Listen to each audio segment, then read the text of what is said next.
Between college and graduate school, I got a job as a police photographer, and I witnessed scenes of incredible violence, unlike anything I'd experienced in my life to that point. Some years later, after arriving here in Bloomington to teach photography at Indiana University, I started writing on my photographs. I was influenced by the great Mexican painter Frida Kahlo and folk artists like Howard Finster and Sister Gertrude Morgan, who masterfully combined words and pictures. Although this was a violation of the modernist photographic aesthetic of its time, of my time, I did what I had to do as an artist, and it felt right. Police Days, this image, is one of my earliest image text pieces using a photograph that I made of a specimen at IU's Jordan Hall, the biology department. They called him John there, John Doe. He was a convicted murderer who was executed by the state and his body donated to science. This image provided me with an opportunity to recount several vignettes of the homicide cases that I had worked on as a police photographer, and that undoubtedly affected me as a person and as an artist. In September 1986, a former IU graduate student named Ellen Marks was murdered in a rundown shack where she was living off the grid. This was on the west side of Bloomington known as Pigeon Hill, the poor part of town, literally the other side of the tracks. Ellen was decapitated and eviscerated. Needless to say, there was a lot about all of this in our local newspaper. Her violent death on Pigeon Hill attracted me because of its gruesome nature, Ellen's relationship to IU, and my police days. After Ellen's murder, I began to visit Pigeon Hill on a regular basis with my camera, focusing on residents of the federally subsidized low-income Crestmont housing projects. I became known as Picture Man, the IU professor who made free portraits of anyone and everyone.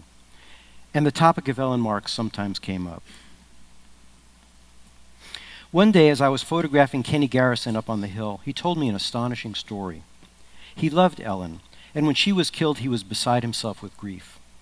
He considered Ellen to be his wife according to a Sioux custom. Kenny was part Native American. And using his considerable craft skills, he carved a life-size robot out of styrofoam to help the police catch the murderer. He asked if I'd like to see it. Of course. One of the interesting things to me in this picture is Kenny holding just the head of the robot that was Ellen Marks. Ellen's head was never found. The week after I made this portrait, I ran into his brother-in-law, Augie, at Ace Pawn Shop, and Augie informed me that Kenny died of a massive heart attack the night before. In 1991, I received a Guggenheim Fellowship with the idea that I would bring this series to a conclusion after 4 years, and I began to show the work in art museums and galleries in New York and Chicago. For example, this image called Assault was included in an exhibition at the Museum of Modern Art. While going through a divorce, this woman, Teresa, moved temporarily with her daughter from a nearby farm to the Crestmont housing projects so she wouldn't be a burden on her family, on her parents, on her friends. She was just going to be there temporarily till she could get back on her feet. I'd photographed her daughter and went back the following week to give her a print, only to find that Teresa had been badly beaten by a neighbor boy. You can see the stitches on her lips where he punched her. I was surprised to see Tina on this particular day. I knew she'd been arrested for stabbing her boyfriend after they got in a fight at a bar, so I was glad to see her out on bail. I wanted to hear her story of those events. You can tell by the protective petroleum jelly on her arm that it was a particularly fresh tattoo. She'd just gotten it. And she told me that that floral motif on her arm was designed to cover up her now ex-boyfriend's name underneath. Timmy was a really sweet, gentle kid. He befriended me from the start, introduced me to his many friends and family members, and this was one of the very last portraits that I made of him back then. He'd been expelled from school just a few days earlier and was sorting out his future prospects. For a variety of complicated reasons, however, I stopped photographing on the Hill in 1991 after a period of 4 years and something like 3,000 negatives, and I began 2 other long-term phototext projects. This is the cover of my book, Written in Memory, a series of portraits of Holocaust survivors with their stories written directly on the photographs. Misho was an Auschwitz survivor from Czechoslovakia who lost his entire family in the war. He had told his war story quite often to school and church groups, and as he told me, sitting with him in his living room, the horrific details of his days during the war in Auschwitz, his voice remained detached, unemotional, almost like he was talking about someone else. But then I asked him to hold a small picture of his father, which was sitting on the mantel behind him. And his father had been killed at Auschwitz. And as I was about to make the photograph, Michaud closed his eyes, put his hand over his heart, as if touching painful and intimate memories from the war. This portrait made me realize how important old family photographs could be in connecting past and present. As a result, I included snapshots from just before or after the war for each survivor in the exhibition when it opened at the Art Institute of Chicago. On the cover of the accompanying book, you can see that we placed a snapshot of Michaud on the lower left corner of the cover. This was taken right after his induction into the U.S. Army, when he changed his name from Michaud to Mike and his nationality from Czechoslovakian to American. This was my first body of work to pair then and now photographs. The second long-term series that I began at that time, in 1991, was Inconvenient Stories, Portraits of Vietnam War Veterans. David Klein was hit in the knee during a firefight just as he shot and killed the Vietnamese soldier who pulled the trigger and shot him. I photographed Dave standing in front of a Civil War memorial. You can see that, those little references to the Roman martial columns. In his face, you can see the ravages of AIDS, which Dave got from shooting heroin, which he was taking to deal with the effects of post-traumatic stress. And he died a few years later. For this series, as you can see, I used typography in lieu of my handwriting to tell the stories. I was referencing stone carving on war memorials, and once again I was pairing snapshots of each soldier during the war with my contemporary portraits of each. I spent 20 years developing these two photo text projects that involved portraits of people who survived trauma. The focus was on the resilience of the human soul in the face of adversity. I was interested in the construction of memory of powerful events over the passage of time.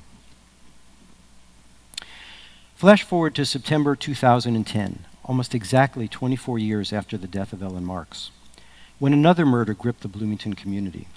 The Herald-Times, our local paper, ran a picture of a 29-year-old woman on its front page. Crystal Grubb was missing and believed dead. The search for her ended with the discovery of her body in a cornfield just north of town. I immediately recognized the deceased woman as a kid that I'd photographed on Pigeon Hill 20 years earlier. She was, in fact, Kenny Garrison's grandniece. You recall he was the one holding the head of Ellen Marks. This shocking event was the impetus that brought me back to Pigeon Hill to photograph, to continue where I left off after a pause of 20 years, and to bring this project to completion a full generation later. I began the process of locating the people that I'd photographed a quarter of a century earlier and rephotographing them. It was difficult to find any of them at first, but once I found the first one, she helped me locate some others, and they each helped me locate some others, and before long, well, over the last 3 years, I've rephotographed over 100 people from the Hill that I first encountered in that 4 or 5 year period 25 years ago.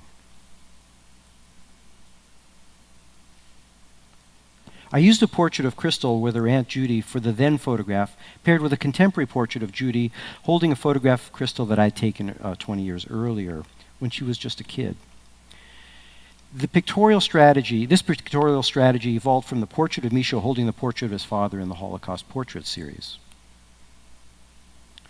The photograph of Timmy on the left, where he's expelled from high school, is paired with a portrait I made of him last year at Wabash Valley Correctional Facility. When he gets out, Tim will have served over 7 years for non-payment of child support. The American criminal justice system has the highest incarceration rates of any country on earth. Think about that. We jail more people, violent and non-violent, than China, Russia, Iran. Tim, who is a gentle soul, is now a convicted felon, and he's locked up with murderers and rapists. He certainly can't help raise his kids or provide for them while he's in prison.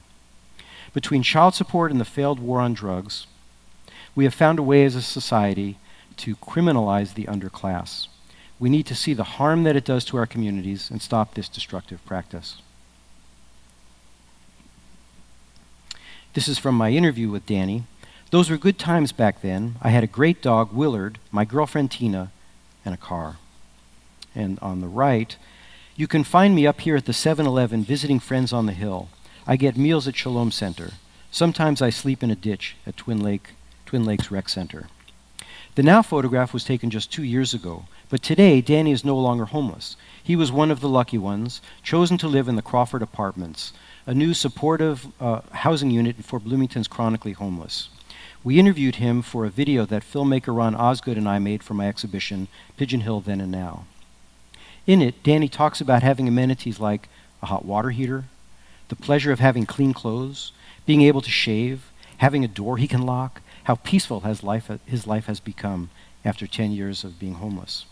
These are things that most of the rest of us take for granted. This is the exhibition card for my show in Chicago that ended about a month ago.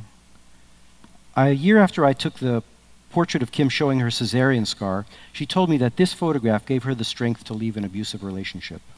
The scar was a metaphor for all the pain and bad experiences that Kim had endured in her life, and she thought, well, if I can survive those, I can survive anything. I can leave this guy. In the video that we made, Kim talks poignantly about the power of photographs to evoke memory. By the way, you can find the interviews with several of these individuals and more pairs of Then and Now online on my website. This is from my interview with Kevin. A guy named Dirk shot me with a .410 shotgun out at Lake Monroe. We'd all been drinking. I heard the pow. I looked down and saw blood covering my leg. I used my shirt as a tourniquet. I'd just gotten out of the Marines. I took your photograph of my wounds to the prosecutor, and it was used at the trial to convict him. He got 8 years and served a year and a half. 7.5 years in prison for Timmy for non-payment of child support. A year and a half for the guy who shot and nearly killed Kevin. Crazy.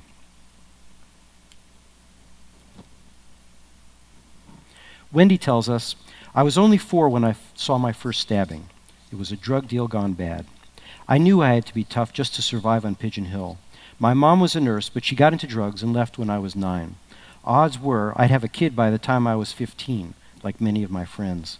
But I didn't want that. I wanted to get off the hill. Wendy wanted to get off the hill when she grew up, and she did. She's now water quality engineer for the city of Terre Haute. On weekends, she competes in drag races around Indiana with her partner, Luke. Wendy has so much to teach us about overcoming adversity. Her strength of character and sense of purpose are truly inspiring. It's true that the economic conditions of many of the individuals I've been photographing remain poor, while others, such as Wendy, now live solidly middle-class lives. Some are firmly entrenched in the criminal justice system, like Timmy, usually for nonviolent crimes such as non-payment of child support or drug use. Although these issues are addressed in this series, my main interest is in the faces themselves, especially when juxtaposed with the earlier portraits. One can see the effects of the passing of time and the ways in which life's experiences, good and bad, are written into these open and expressive faces. Thank you.